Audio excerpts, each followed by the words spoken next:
Hai, selamat datang di channel Alur Cerita Film Cinema Recap. Film yang akan Mimin bawakan kali ini bercerita mengenai kisah petualangan kelompok pencuri melawan naga dan penyihir jahat untuk menyelamatkan semua orang. Film ini berjudul Dungeons and Dragons: Honor Among Thieves yang rilis pada tahun 2023. Film ini disutradarai oleh Jonathan Goldstein, dibintangi oleh Chris Pine, Justice Smith, dan Michelle Rodriguez. Tak usah berlama-lama lagi, langsung saja kita masuk ke dalam alur cerita film Dungeons and Dragons: Honor Among Thieves. Semoga.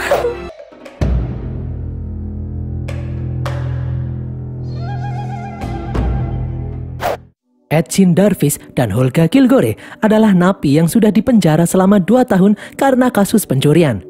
Hari itu adalah hari vonis pengadilan untuk Edchin dan Holga. Edchin memulai pembelaannya di hadapan para hakim. Edchin pun bercerita, dahulu kala dia adalah anggota faksi Harper, yaitu jaringan mata-mata yang bersumpah melawan kejahatan namun tidak menerima imbalan. Dia memiliki istri yang bernama Zia yang selalu mendukungnya walaupun dia tahu resikonya sangat berat. Terkadang Edchin ingin melanggar sumpahnya yang tidak menerima imbalan karena kehidupannya yang miskin. Saat sedang bertugas menjadi Harper, Edchin pernah menangkap seorang penyihir merah dari Tayan. Namun beberapa saat kemudian, penyihir itu malah membobol rumahnya dan menusuk Zia dengan belati. Tidak ada satu orang pun yang bisa selamat jika sudah terkena tusukan belati penyihir merah. Untung saja putrinya, Kira, berhasil diselamatkan. Saat Edchin membakar mayat istrinya, saat itulah Edchin memutuskan untuk berhenti menjadi Harper. Edchin mengalami masa-masa sulit setelah kepergian istrinya. Edchin kemudian bertemu dengan Holga yang kasihan melihat putrinya, Kira. Holga sendiri diusir oleh sukunya karena dia memutuskan menikah dengan orang dari suku yang berbeda. Sejak saat itu, Edchin dan Holga pun menjadi seperti kakak adik. Kehidupan mereka sangat miskin, jadi mereka memutuskan untuk mencari nafkah dengan mencuri. Holga mendapatkan sebuah liontin yang bisa membuat pemakainya tidak terlihat. Liontin itu lalu dia berikan kepada Kira. Dengan kemampuannya itu, Kira pun sering membantu mereka dalam aksi pencurian. Semakin lama, kelompok mereka semakin banyak. Ada Simon si penyihir dan Forge si penipu. Mereka menjadi satu tim. Mereka memang pencuri, namun mereka tidak melukai korbannya. Mereka hanya mencuri dari orang-orang kaya. Semuanya berjalan baik-baik saja hingga suatu hari mereka bertemu dengan penyihir yang bernama Sofina. Sofina meminta bantuan Edchin dan timnya untuk merampok gudang yang ada di dalam benteng Harper. Gudang itu dipenuhi dengan harta yang tak ternilai yang disita dari pelaku kejahatan. Hanya anggota Harper lah yang bisa memasukinya. Karena itulah Sofina meminta bantuan Edchin. Awalnya Edchin menolak karena dia tidak mau terlibat lagi dengan Harper. Namun Forge mengatakan di dalam gudang itu ada tablet kebangkitan yang bisa menghidupkan satu orang yang sudah mati. Mendengar hal ini, Edchin pun tergiur. Edchin ingin menghidupkan kembali istrinya. Akhirnya Edchin pun menyetujui rencana itu. Kali ini Kira tidak boleh ikut. Edchin tidak memberitahu Kira tentang tablet kebangkitan karena Edchin tidak mau Kira kecewa jika mereka gagal menemukan tablet itu. Dengan sidik jarinya, Edchin pun dengan mudah membuka pintu gudang Harper. Di dalam, Sofina mengambil sebuah benda mirip terompet kecil berwarna merah, sementara Edchin mengambil tablet kebangkitan. Tiba-tiba alarm berbunyi, para penjaga gudang pun mengepung mereka. Sofina lalu mengeluarkan sihir penghenti waktu yang membuat siapapun yang berada di dalamnya tidak bisa bergerak. Holga terjebak di dalam sihir itu. Edchin mencoba kabur, namun dia terpeleset dan masuk ke dalam sihir penghenti waktu. Sebelum tubuhnya terserap ke dalam sihir penghenti waktu, Edchin memberikan tablet kebangkitan kepada Forge. Edchin juga meminta Forge untuk menjaga putrinya, Kira. Setelah Edchin selesai bercerita, seorang anggota dewan yang bernama Carnatan kemudian tiba. Dia adalah manusia setengah burung. Tiba-tiba, Edchin memeluk Carnatan dan menyuruh Holga untuk beraksi. Holga pun langsung menyerang 2 pengawal. Edchin dan Holga lalu mendorong Carnatan keluar jendela. Mereka terjun dari menara penjara yang sangat tinggi. Carnatan pun terpaksa mengepakkan sayapnya untuk menyelamatkan diri. Mereka akhirnya mendarat dengan selamat. Setelah melihat kondisi Carnatan yang masih bernafas, Edchin dan Holga lalu melanjutkan untuk kabur. Mereka kemudian mencuri 2 kuda milik penduduk. Sesampainya di rumah, Edchin tidak menemukan Kira ada di sana. Rumah itu telah kosong sejak lama. Edchin pun mengambil harpa miliknya di dalam lemari rumahnya dan kemudian pergi. Di dalam rumah makan, Edchin tak sengaja melihat gambar Forge di sebuah kertas. Ternyata saat ini Forge menjadi Raja Neverwinter. Mereka berdua pun kaget. Mereka pun langsung bergegas menuju kerajaan Neverwinter untuk menjemput Kira. Sesampainya di sana, tempat itu terlihat sangat ramai karena akan diadakan turnamen High Sun. Di dalam istana, Kira lalu muncul menemui mereka berdua. Kira memberitahu selama ini Force telah merawatnya dengan baik. Kira lalu mengajak Etchin dan Holga untuk menemui Force. Force terlihat senang melihat Etchin dan Holga datang. Force mengira Etchin dan Holga akan ditahan lebih lama. Etchin pun berkata kalau mereka bebas lebih awal karena berperilaku baik. Etchin lalu menanyakan bagaimana caranya Force bisa menjadi Raja Neverwinter. Force menjawab dia menggunakan hasil curian mereka untuk kampanye karena Raja Neverwinter sebelumnya, Raja November, jatuh sakit. Force juga dibantu oleh Sofina. Etchin dan Holga pun kaget mengetahui Force masih bekerja sama dengan penyihir Sofina. Holga ternyata masih dendam kepada Sofina yang membuat mereka tertangkap. Saat ini, Force menjadikan Sofina sebagai penasehat utama kerajaan. Etchin lalu meminta tablet kebangkitan miliknya dan dia akan membawa Kira pergi dari sini. Namun Kira malah marah. Kira mengira Etchin datang untuk tablet kekayaan. Etchin pun mencoba menjelaskan kepada Kira kalau yang dia curi adalah tablet kebangkitan, bukan tablet kekayaan. Etchin akan menggunakannya untuk menghidupkan kembali ibu Kira. Namun ternyata Force sudah mempengaruhi Kira lebih dulu. Force berkata kepada Kira kalau selama ini Etchin hanya mengincar kekayaan dan tidak peduli dengan anaknya. Etchin pun mencoba menjelaskan, namun Force memperlihatkan selebaran yang memberitahukan kaburnya Etchin dan Holga. Melihat hal itu, Kira semakin marah. Dia percaya kalau Etchin selalu membohonginya. Kira pun pergi meninggalkan mereka. Force kemudian berkata kalau dia tidak akan mengembalikan tablet kebangkitan dan juga Kira.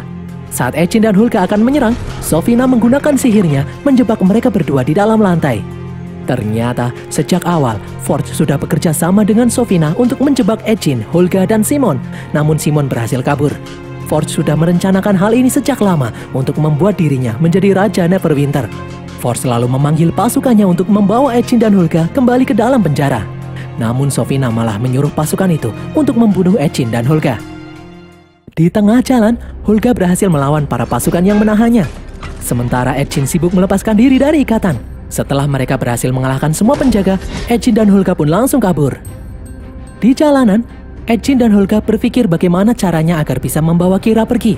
Namun istana Neverwinter saat ini dijaga dengan ketat karena sebentar lagi akan diadakan turnamen High Sun. Mereka tidak akan bisa menjebolnya hanya dengan 2 orang saja. Etchin pun teringat di dalam turnamen ini akan berkumpul raja-raja dari kerajaan sekitar. Di sana akan terkumpul banyak sekali emas dan perhiasan. Etchin berencana mencuri emas-emas itu untuk membayar pasukan agar dia bisa membebaskan putrinya. Etchin pun teringat dengan teman lama mereka, Simon, sang penyihir. Etchin dan Holga bergegas pergi untuk menemui Simon. Di sebuah kota kecil, Simon sedang melakukan pertunjukan sihir di depan orang banyak. Ternyata kemampuan Simon selama ini tidak ada peningkatan sama sekali. Sambil melakukan pertunjukan, diam-diam Simon mencuri barang-barang berharga milik penontonnya. Simon pun kaget melihat Etchin ada di sana. Mantra pencuriannya pun gagal. Para penontonnya akhirnya sadar kalau Simon sedang merampok mereka. Mereka pun berusaha menyerang Simon. Simon mencoba mengeluarkan mantra perisai, namun dia malah menggunakan mantra pembalik gravitasi. Simon pun terbang keluar dan mendarat di pangkuan Holga. Etchin, Holga, dan Simon pun langsung kabur. Simon lalu bercerita, dahulu setelah mencuri di gudang Harper, Sofina ingin membunuhnya. Beruntung dia bisa menyelamatkan diri. Simon mengetahui kalau Sofina lah yang telah menyihir Raja November menjadi koma hingga saat ini, sehingga Force bisa maju menggantikannya menjadi Raja Neverwinter. Simon berkata kalau berangkas harta milik Force pasti dilindungi oleh sihir Sofina. Mereka harus mencari tahu bagaimana cara membobolnya, karena mereka tidak mungkin masuk ke dalam istana begitu saja. Etchin pun menyarankan untuk meminta bantuan kepada druid. Druid adalah makhluk yang bisa merubah bentuk tubuh mereka menjadi hewan. Simon lalu memberitahu kalau dia mengenal seorang druid yang mungkin bisa membantu mereka. Di dalam hutan, terlihat pasukan kerajaan Neverwinter akan mengeksekusi seorang wanita yang dituduh menjadi pemberontak. Simon, Etchin, dan Holga menyaksikan kejadian itu dari jauh. Tiba-tiba seekor kuda mengamuk. Kuda itu berubah wujud menjadi monster burung hantu raksasa. Makhluk itu menyerang pasukan kerajaan dan membebaskan wanita yang akan dihukum. Makhluk itu lalu merubah dirinya menjadi manusia dan kabur ke dalam hutan. Simon, Etchin, dan Holga pun menemui druid yang barusan beraksi. Druid itu bernama Doric. Etchin berkata kalau mereka memiliki misi untuk menjatuhkan Force. Mendengar hal ini, Doric pun membawa mereka ke kawanannya. Doric berkata kalau selama ini mereka telah berusaha untuk mengalahkan Force namun selalu gagal. Doric dan kaumnya menentang kepemimpinan Force yang telah merusak hutan sembarangan. Doric pun bersedia membantu Etchin meskipun tanpa imbalan apapun. Di dalam istana, Sofina didatangi oleh bayangan Sastam. Sastam sendiri adalah pemimpin penyihir merah Tayan. Ternyata selama ini, Sofina sendiri adalah penyihir merah yang menyamar. Sastam meminta Sofina untuk bersiap-siap karena sebentar lagi tugasnya akan segera selesai. Force kemudian datang. Ternyata dari awal, Force sudah tahu kalau Sofina adalah penyihir merah. Force dan Sofina lalu mengantar dua raja dari kerajaan tetangga melihat brankas penyimpanan harta milik Force. Brankas itu dilindungi oleh sihir Mordenkainen yang sangat kuat, tidak ada yang bisa menembusnya. Harta mereka akan aman jika disimpan di tempat itu. Saat Force sedang menjelaskan, tiba-tiba Sofina berkata kalau ada penyusup di tempat ini. Sofina lalu menyerang seekor lalat yang ada di sana. Lalat itu adalah Dorik yang sedang menyamar. Dorik lalu merubah dirinya menjadi berbagai macam hewan untuk menghindari kejaran. Dengan susah payah, Dorik pun berhasil kabur dengan selamat. Dorik memberitahu informasi yang dia dapatkan kepada Etchin, Holga, dan Simon. Mereka pun kaget mengetahui kalau ternyata Sofina adalah penyihir merah. Simon lalu memberitahu kalau sihir Mordenkainen yang melindungi brankas itu sangatlah kuat. Tidak ada yang bisa menembusnya kecuali jika Simon memiliki helm sihir, yaitu helm yang bisa menonaktifkan semua ilmu sihir. Namun helm itu sudah hilang berabad-abad yang lalu. Dan masalahnya, meskipun mereka bisa menemukan helm itu, Simon tidak yakin dia bisa menggunakan helm itu karena kekuatan sihirnya saat ini belum begitu kuat. Etchin pun menyuruh Simon untuk berpura-pura bisa menggunakan helm itu agar yang lain tidak kecewa. Holga lalu berkata kalau dahulu leluhurnya pernah berperang melawan sekte naga untuk memperebutkan helm itu. Namun semua orang yang terlibat dalam perang itu kini sudah mati. Simon lalu memberitahu kalau dia punya koin ajaib yang bisa menghidupkan mayat untuk sementara. Setelah mayat itu menjawab 5 pertanyaan, mayat itu akan mati lagi. Mendengar hal ini, mereka pun memutuskan untuk pergi ke pemakaman Evermore. Di tempat lain, Sofina menemui seseorang yang bernama Tralas. Tralas adalah salah satu penyihir merah dari kaum Taiyan. Sofina menyuruh Tralas untuk memburu Etchin dan teman-temannya. Tralas kemudian membunuh semua pengawal kerajaan yang ada di sana karena tidak becus menangkap Etchin dan yang lainnya. Di tengah perjalanan menuju makam Evermore, Holga mengatakan kalau dia akan mampir untuk menemui mantan suaminya. Holga juga ingin mengambil beberapa barang miliknya. Holga pun bertemu dengan Marlamin, mantan suaminya. Di dalam rumah, Holga melihat tongkat miliknya masih disimpan oleh Marlamin. Holga kemudian bertemu istri baru Marlamin yang bernama Gwyn. Melihat Marlamin kini sudah bahagia dengan istri barunya, Holga pun mengambil barang-barang miliknya dan kemudian pergi. Mereka pun melanjutkan perjalanan. Mereka akhirnya sampai di pemakaman Evermore. Etchin menggali salah satu makam. Simon langsung merapalkan mantra, membuat mayat yang ada di depannya hidup kembali. Namun setelah menanyakan 5 pertanyaan, Etchin tidak berhasil mendapatkan informasi apa-apa. Mereka pun kembali menggali makam lagi dan lagi, hingga akhirnya mereka mendapatkan informasi bahwa helm sihir saat ini disimpan oleh seseorang dari bangsa Taiyan yang bernama Seng Yendar. Meskipun Seng berasal dari bangsa Taiyan, tapi menurut cerita, dia adalah orang yang baik. Etchin yang masih dendam kepada kaum Taiyan itu pun meragukan hal itu. Holga pun meyakinkan Etchin untuk menemui Seng. Jika nantinya ternyata Seng adalah orang yang jahat, maka Holga sendirilah yang akan membunuhnya. Mendengar hal ini, Etchin pun setuju untuk menemuinya. Dorik kemudian teringat kalau saat ini Seng menjadi seorang harper di sebuah desa. Keesokan harinya, di sebuah desa, terlihat seorang pria menyelamatkan bayi manusia kucing dari dalam mulut ikan raksasa. Semua orang pun berterima kasih kepada orang itu. Orang itu adalah Seng. Holga kemudian mendekati Seng. Holga berkata, dia dan temannya datang untuk mencari helm sihir. Seng tidak langsung memberitahu di mana letak helm itu. Simon lalu memberitahu alasan mereka datang mencari helm itu adalah untuk mengalahkan Force yang saat ini bekerja sama dengan penyihir merah. Mendengar hal ini, Seng mengajak mereka untuk mengikutinya. Seng membawa mereka ke dalam markas Harper. Di sini Seng mulai bercerita. Dahulu kala, saat Seng masih kecil, di negeri Taiyan, seorang penyihir kuat yang bernama Sastam melakukan kudeta. Di saat semua penduduk Taiyan berkumpul untuk merayakan titik balik matahari, Sastam melepaskan sihir Beckoning Death. Semua orang yang terkena sihir itu menjadi pasukan mayat hidup yang membuat Sastam bisa menguasai seluruh bangsa Taiyan. Beruntung, Seng bisa kabur dengan selamat dalam peristiwa itu. Seng curiga, Sastam memerintahkan Sofina untuk merubah bangsa Neverwinter menjadi mayat hidup. Karena Sastam sendiri telah dikutuk tidak bisa menggunakan kekuatannya di luar wilayah Taiyan. Seng pun bersedia membantu mereka namun dengan satu syarat. Dia ingin Etchin bersumpah akan membagikan semua harta jarahan kepada masyarakat. Etchin pun bersumpah di atas kitab Harper. Dia akan membagikan semua harta jarahan kepada masyarakat. Seng pun langsung mengajak mereka menuju tempat di mana dia menyembunyikan helm sihir. Di tengah perjalanan, Seng mengatakan kalau sebenarnya para penyihir Taiyan itu baik. Namun saat sihir Sasta menguasai Tayan, Seng melihat dengan mata kepala sendiri bagaimana sihir itu merubah orang baik menjadi jahat. Seng juga berkata kalau keinginan Echin membangkitkan kembali istrinya yang sudah lama meninggal dengan tablet kebangkitan itu salah karena saat ini istrinya sudah beristirahat dengan tenang. Seng kemudian menyiapkan tali dan masuk ke dalam lubang. Mereka pun masuk ke dalam tempat yang bernama Underdark. Seng meminta mereka semua untuk tetap waspada. Mereka kemudian berhenti karena di depan mereka ada Rohnon, yaitu makhluk kecil yang berbentuk seperti otak. Rohnon tertarik untuk memakan otak manusia yang memiliki kecerdasan tinggi. Namun ternyata makhluk itu malah melewati rombongan Echin dan yang lain tanpa menghiraukan mereka begitu saja. Mereka kemudian sampai di jembatan panjang di mana di bawahnya terdapat sungai lava yang panas. Seng memberitahu kalau helm sihir dia simpan di seberang jembatan. Seng memberitahu kalau jembatan itu dilindungi oleh perangkap sihir kuno. Belum juga Seng selesai berbicara, Simon menginjak jembatan dan membuat jembatan itu runtuh seketika. Holga pun marah melihat kelakuan Simon. Holga berniat mengeluarkan tali untuk menyeberang. Simon lalu melihat sebuah tongkat milik Holga. Ternyata itu adalah tongkat pembuat portal.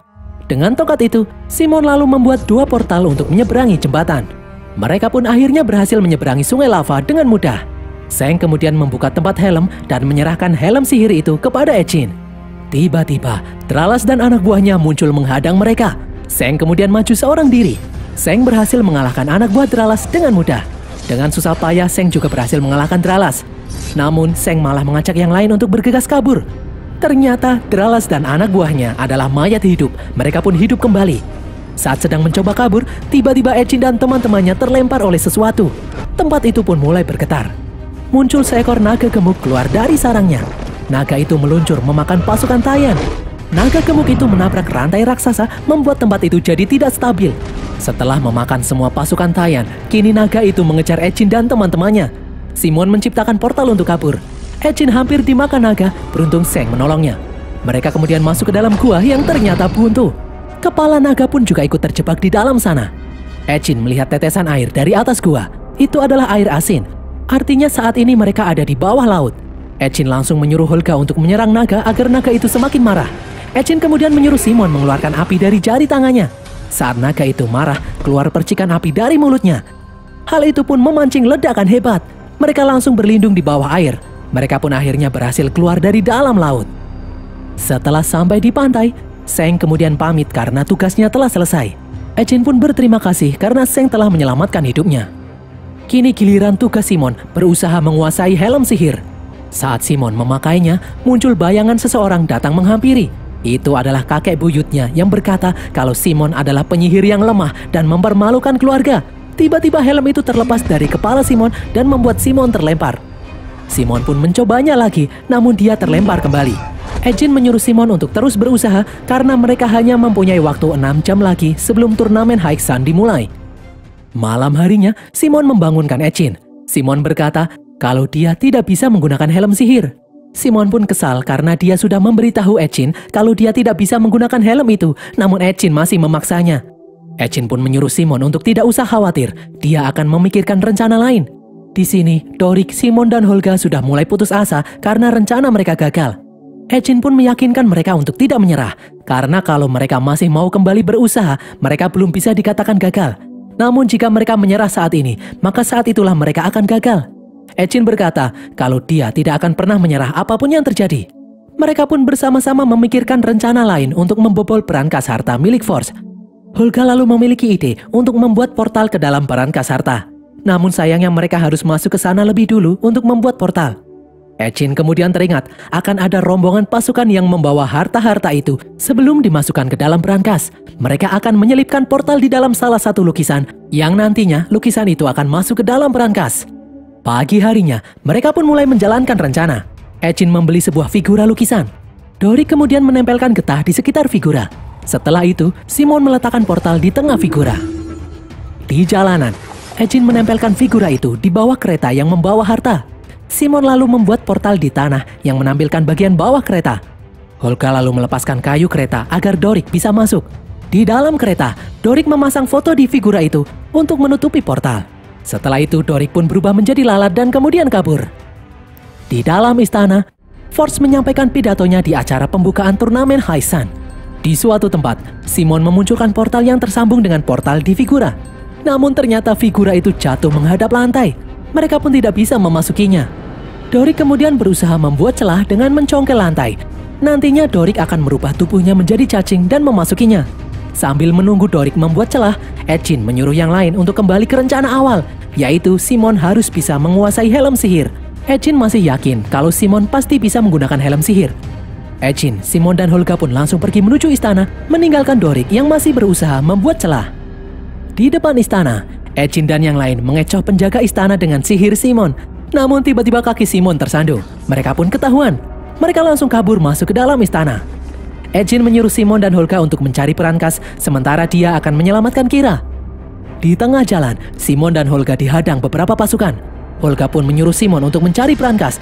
Dia sendiri yang akan melawan pasukan itu. Di dalam, Simon akhirnya berhasil menemukan perankas. Beberapa pasukan kemudian muncul dari belakang. Simon pun langsung memakai helm sihir. Bayangan kakek buyut Simon lalu kembali muncul. Kali ini Simon berani melawan kakek buyutnya itu. Tiba-tiba bayangan kakek buyut itu berubah bentuk menjadi dirinya sendiri. Ternyata selama ini yang menahan kekuatan Simon adalah diri Simon sendiri yang kurang percaya diri. Simon akhirnya bisa menyatu dengan helm sihir. Kekuatan sihir Simon pun meningkat secara drastis. Di tempat lain, Dorik akhirnya berhasil masuk ke dalam portal. Dorik kini berada di dalam berangkas yang penuh dengan harta.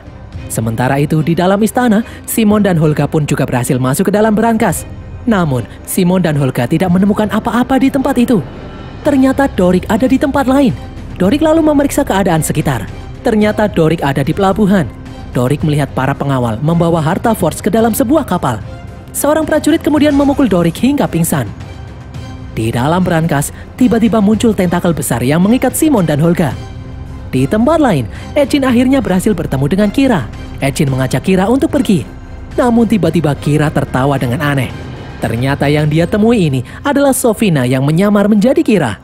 Sofina langsung mengikat Echin dengan tentakel ajaib. Force kemudian datang. Force sudah menduga kalau Echin akan datang untuk menjemput Kira. Force lalu menyuruh Sofina untuk membunuh Echin dan yang lainnya. Namun ternyata Sofina memiliki ide lain. Sofina akan mengirim Echin dan teman-temannya mengikuti turnamen Haisan. Echin dan teman-temannya pun dikumpulkan di bawah arena turnamen. Simon merasa curiga kenapa Sofina membiarkan mereka mengikuti pertandingan. Di sini Dorik memberitahu yang lain kalau dia melihat harta Force diangkut ke sebuah kapal. Force berencana merampok semua harta itu untuk dibawa kabur. Ternyata Force sengaja membuat turnamen ini untuk mengumpulkan semua harta itu. Force pasti akan pergi dengan membawa Kira juga. Gong turnamen pun dibunyikan. Di dalam turnamen ini, semua peserta memakai gelang anti sihir. Mereka tidak akan bisa menggunakan kekuatan sihir apapun. Di sini tim Echin akan melawan dua tim lain. Labirin besar pun kemudian mulai terbentuk. Turnamen itu pun dimulai. Mereka harus melewati labirin untuk menghindari kejaran singa pemakan manusia. Setiap gong dibunyikan, maka labirin akan semakin mengecil. Tim lain menemukan sebuah peti yang berisi senjata. Dorik juga menemukan peti berisi pedang. Holga menemukan sebuah peti, namun ternyata itu adalah makhluk ganas dengan lidah yang panjang. Beruntung Dorik datang menolongnya. Di tempat lain, Force memberitahu Sofina kalau kapalnya sudah siap. Sofina pun menyuruh Force untuk segera pergi. Di dalam arena, tangan Dorik tak sengaja masuk ke dalam lilin panas. Holga pun menariknya. Ternyata hal ini membuat gelang anti sihir yang dipakai Dorik terlepas. Mereka berempat kemudian mencari jalan keluar. Mereka akhirnya sampai di ujung labirin. Di sana terdapat kandang untuk keluar. Namun Echin merasa kalau itu bukan jalan keluar yang sebenarnya. Jika mereka masuk ke dalam kandang, maka mereka akan diikutkan ke dalam babak selanjutnya. Dorik pun mempunyai ide. Dia mengajak yang lain mengikutinya. Dorik mendekati kotak lilin panas. Saat Dorik memberikan aba-aba, Dorik menyuruh yang lain untuk masuk ke dalam kotak lilin panas itu. Nantinya, Dorik akan berubah menjadi ular dan mengeluarkan teman-temannya. Seekor singa lalu terlihat berjalan ke arah mereka. Tepat di saat gong dibunyikan, mereka semua melompat ke dalam lilin panas. Kotak lilin panas itu kemudian turun. Dorik berubah menjadi ular dan berhasil keluar. Dorik pun mengeluarkan teman-temannya. Echin kemudian mengambil kunci untuk melepaskan gelang anti sihir. Mereka pun langsung ke pelabuhan dan menyerang pengawal yang berjaga di kapal. Di luar, Force terlihat membawa Kira berjalan menuju kapal. Echin kemudian muncul menghadangnya. Melihat hal ini, Force langsung menodongkan pisau ke leher Kira. Force menyuruh Echin dan yang lain untuk pergi. Jika tidak, dia akan membunuh Kira. Holga kemudian mengambil sebuah kentang dan melemparnya ke arah Force. Kira pun berhasil diselamatkan. Mereka semua kemudian naik ke atas kapal. Dengan sihirnya, Simon membuat gelombang yang sangat besar, membuat kapal langsung meluncur ke tengah lautan. Tiba-tiba, langit yang cerah berubah menjadi gelap. Ternyata Sofina mengeluarkan sihir Beckoning Dead untuk merubah semua penduduk yang berkumpul di stadion menjadi mayat hidup yang tunduk padanya. Dari kejauhan, Ejin dan teman-temannya melihat fenomena ini. Mereka pun sadar, Sofina akan menggunakan sihir Beckoning Dead untuk menguasai kerajaan Neverwinter. Akhirnya Ejin dan yang lain pun berbalik untuk menyelamatkan semua orang. Di atas stadion, Sofina terbang dan menciptakan asap merah dari sihir Beckoning Dead. Di pelabuhan, Ford senang melihat kapalnya datang kembali. Namun setelah didekati, betapa kagetnya dia melihat hartanya jatuh melalui portal. Di stadion, semua penduduk pergi mengejar balon udara yang menyebarkan semua harta Force. Sofina pun kemudian marah melihat sihir Beckoning Dead telah gagal karena tidak ada satu orang pun yang tersisa di dalam stadion. Sofina lalu melemparkan beberapa meteor untuk menyerang Ejin dan teman-temannya. Simon membuat perisai untuk melindungi mereka. Dorik lalu berubah menjadi monster burung hantu dan menarik Sofina untuk turun. Sofina kemudian menghidupkan patung naga. Sofina mengendalikan hewan itu menggunakan tangannya. Mereka bahu-membahu untuk mengalahkan patung naga. Dorik melemparkan bawang putih membuat Sofina terjatuh. Naga itu pun kembali menjadi patung. Sofina lalu membuat Holga dan Ejin masuk ke dalam bola kaca. Simon kemudian mengeluarkan sihirnya untuk melawan sihir Sofina. Setelah Ejin dan Holga bebas, mereka berempat bekerja sama untuk mengalahkan Sofina. Sofina kemudian mengeluarkan sihir penghenti waktu. Ternyata Ejin dan yang lainnya tidak terpengaruh sihir penghenti waktu karena diam-diam Kira memasang gelang anti sihir di tangan Sofina. Kini Sofina tidak bisa menggunakan sihirnya lagi. Dorik pun langsung menghajar Sofina bertubi-tubi. Sofina pun akhirnya berhasil dikalahkan. Namun ternyata Holga tertusuk pisau penyihir merah. Tidak ada satu orang pun yang bisa menyembuhkannya. Holga pun akhirnya tewas. Kira menangis karena selama ini dia telah menganggap Holga seperti ibunya sendiri. Ejin kemudian mengeluarkan tablet kebangkitan. Tablet itu hanya bisa digunakan satu kali saja. Ejin pun memilih menggunakannya untuk menghidupkan Holga kembali. Tablet itu lalu menghilang dan Holga pun berhasil dihidupkan kembali. Di tengah hutan, Forge yang berusaha kabur dihadang oleh Zeng. Setelah sihir Sofina menghilang, Raja November akhirnya kembali sadar. Dia lalu memberikan medali kepahlawanan kepada Ejin dan teman-temannya. Dan berakhirlah alur cerita film Dungeons and Dragons Honor Among Thieves ini guys. Semoga kalian terhibur. Pesan yang kita dapatkan dari film ini adalah jangan mudah percaya dengan teman kalian. Siapa tahu ternyata dia adalah penyihir merah yang menyamar. Tulis kritik dan saran kalian di kolom komentar. Jangan lupa follow semua media sosial kami dan sampai jumpa di konten kami berikutnya. Bye!